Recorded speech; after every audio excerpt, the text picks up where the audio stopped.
health promoting schools is about us working with you, partly challenging you, partly supporting you, so that you are able to kind of look at the conditions, whether those conditions are creating the best conditions or the optimum conditions for the child.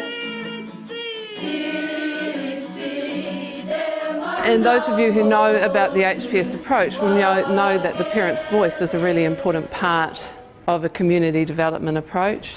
They are an important part in terms of driving schools forward in the health and well-being of their children.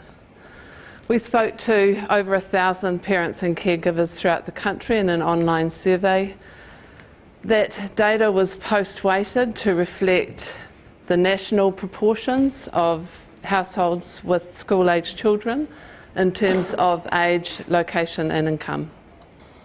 So just a couple of key points from the parent survey. Health and well-being of children is an area of great concern for parents. They are going to want to be involved and communicated with and consulted on what's happening in schools in these areas. As I said first up, I can't recall how many times I read a statement like, "My children are everything to me," and their health and well-being is incredibly important. There is generally significantly higher concern among non-Europeans in low decile schools, and those are the areas where, at least initially, HPS has been targeted to make a bigger difference. On the other hand, parents do recognise that schools are making a lot of effort in this area, but many are struggling to define specific initiatives or impacts outside of physical activity and nutrition. And most importantly, one of the areas that parents are most concerned about, which is the emotional health and well-being of their children, simply doesn't come up as a top of mind area or something that parents are necessarily aware of happening in schools. So a great opportunity to start communicating more in those areas with parents.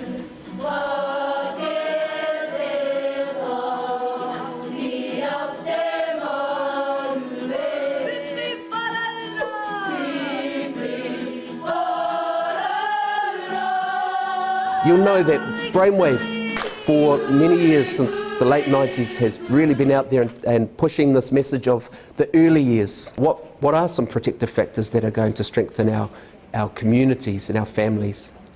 These protective factors, which are from Harvard, really link into the whare tapawha.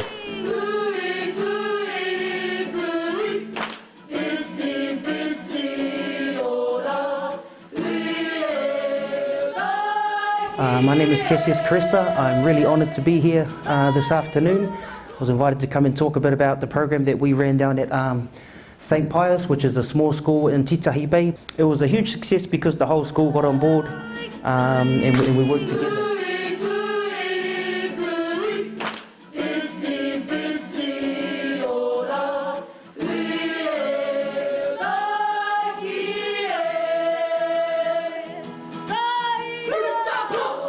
Data like this, and I see that the health promoting schools approach is knitting together the crucial parts of school health initiatives, bringing whānau involved, having a high expectation of equity and excellence in your school, and bringing students in to help with the decision making.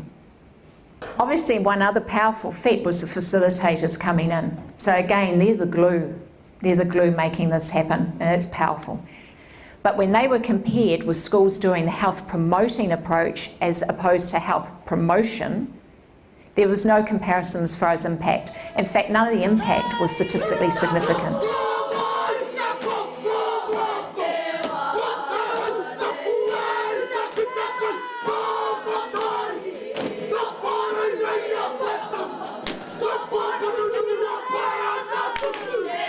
I'm a teacher. I have been a teacher for over 20 years. I'm passionate about it. I have been inside the classroom, I've been outside of the classroom. I've been inside of New Zealand, I've been outside of New Zealand. And went back into a classroom in Dunedin, and by crikey did I have my eyes opened. And I had no idea the impact that being online and digital technologies had on our young people.